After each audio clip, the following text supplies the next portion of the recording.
YTBC, what's the deal? So I'm gonna give my heavyweight top 10 rankings. This has nothing to do with the WBC, WBA, IBF, WBO. It has nothing to do with Box Rex. It has nothing to do with ESPN or any other ranking system. I did not come up with a algorithm for this. It's strictly opinion, and it's strictly what I saw watching the tape, watching all these fighters, and where I think they rate today with other fighters. Before I start, guys like Joseph Parker is not on the list. Anthony Joshua is not on the list. Those guys to me are high level, A plus, 5-star prospects that I think if they beat one of these guys, even a low top 10 guy or even a guy who I have slightly out of the top 10, once they start beating those guys, then I'll rate them higher. I do think they have a future, not just Parker and Joshua, but guys like Oscar Rivas, Dominic Brazil, Iju Aganu. There's a plethora of good level prospects right now. So I'm not just picking on Joshua and Parker, okay? Some of you may have these guys number one, but not me.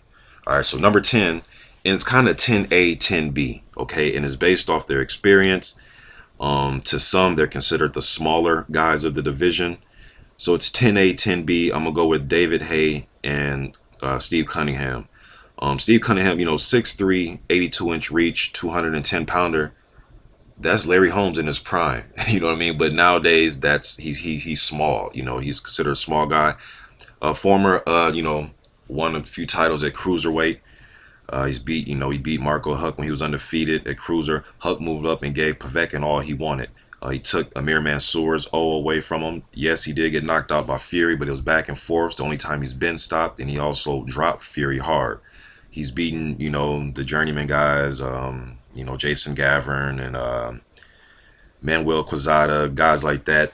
He lost to Glasscoff. It was a close fight. I thought Cunningham won, but nevertheless, he lost. He had a draw with Tyver. Then David Haye, back in the day, beat Valuev, beat Ruiz and Chisora, and he came back. He beat Demore, who had a number 10 ranking by the WBA. You could question that ranking by Demore, but nonetheless, he had it. So I'm going to go with Cunningham and Haye at 10A, 10B. Plus, Haye's been out for a while, but just what he has done and the guys who he has beaten, he hasn't taken a lot of punishment. I got those guys 10A, 10B. Number 9, I'm going to go with Jennings. I know he lost to Vlad and Ortiz. Now people think he's horrible. I haven't seen BoxRec moved him to number 28. He was in the top 10. Those aren't bad losses. Of course, you want to win. There's no brownie points for losing, but he lost to Vlad, and after that fight, you can watch my post-fight video. I said that Vladimir Klitschko did not look the same anymore. He looked very haggard after that fight. I did it in my post-fight vid. So he had a decent, he looked decent against Vlad. He looked formidable still, Then Ortiz, he just got beat by a better fighter to me. But he has beaten Spilka, Fedosov. He beat Liakovic a year and a half before Deontay Wilder beat him, and people give Wilder crazy props for that. He also beat Perez, lackluster fight, but he got the win. And even if you want to say some journeyman he's beaten, John Bolden is a guy that sticks out to me. Guys like John Bolden and Avery Gibson and, guys like that, journeyman who can come in, and Jamal Woods and, get a victory against you. He's the only guy to knock out John Bolden. He has 10 losses. Bolden just beat Danny Batchelder. Batchelder was set to fight Andy Ruiz Jr. Ruiz canceled the fight. So I got Jennings at number 9. Number 8, I got Kurbet Pulov. Only lost to Vladimir Klitschko, plethora of amateur experience. He's beat Tony Thompson and Ustinov. Ustinov is set to fight Ortiz, and he's beat, journeyman Joey Abel and Ivica Perkovic, guys like that. Number 7, I'm going to go with Carlos Takam. I was going back and forth with Takam and Pulev for 7 and 8, but I'm going to go with Takam. I think he has a little bit more left. I don't think he's taken as much damage. If some of the heavyweights, he has been knocked out against Povetkin. It was back and forth. It was a good fight. He showed good skill, good tight guard technique. He can fight off his back foot. He can come forward. He's a strong guy. Comes in shape. He had a majority draw with Perez. I thought he beat Perez, but it was a draw. The loss to Povetkin, although he looked good in the fight, man, he looked better in the Povetkin fight losing than Jennings did losing to Ortiz and Vlad, in my opinion. He beat Thompson, and even his stay busy fight was against a tough journeyman guy, George Arias. The George Arias from Brazil, not the Dominican kid from New York, the up-and-coming prospect. So I got Carlos Takam at number 7. Number 6, I got Luis Ortiz. Just the ability, the size, the power. He dismantled Jennings, outboxed him, outworked him. 81% KO percentage. He's 6'4" with an 84-inch reach. You know, Cuban amateur background, strong, big southpaw. He's just a different dynamic in the division. You know, he laid out Matisse Viadando. He's beat Monty Barrett. Looked good against Byron Poli. I mean, you know, he's just a different dynamic right now, man. To be that strong, that big, that pedigree, southpaw.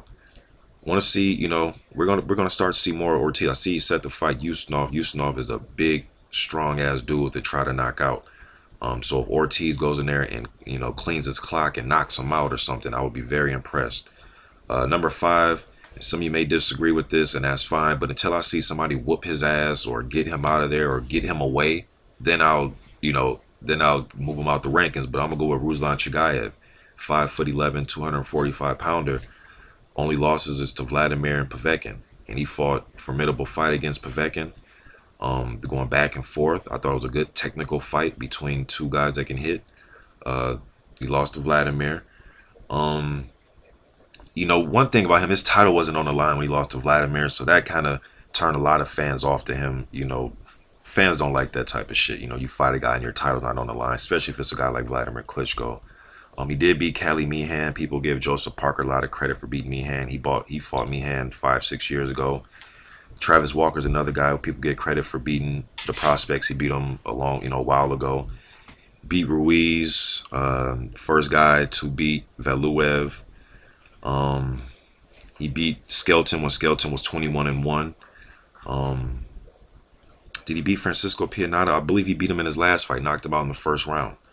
You know, so I still got Ruslan Chagayev high. You know, I know a lot of people don't like him, but he's a good southpaw, good skills, good technique, good fundamentals. I mean, you go watch him fight. He's a good fundamental fighter, man. You know, until, you know, if Parker or Joshua, if they were to knock him off or knock him out, I'll be very, very surprised. You know, even he's beating guys like Freza Kendall. You may say, hey, Freza Kendall is a washed up fighter. What is he still doing around? Freza Kendall's around doing what all these guys that you guys love. You know, he's beating the same guys. Joey Abel. He even beat Derek Rossi. Derek Rossi just put Romain Stavern on his ass. Stavern won the fight, but, you know, Rossi fought a good fight. You know, Rossi even fought a good fight against Glazkov. You know. Number 4, I got Alexander Povetkin. I mean, he probably has, besides Vladimir, and you probably want to throw in Chagayev, he probably has the best resume. Povetkin's beat Chagayev. He beat Huck, Carlos Takam, Marius Watt, Char. He's beaten Furtha, a guy who people give credit to Deontay Wilder for beating.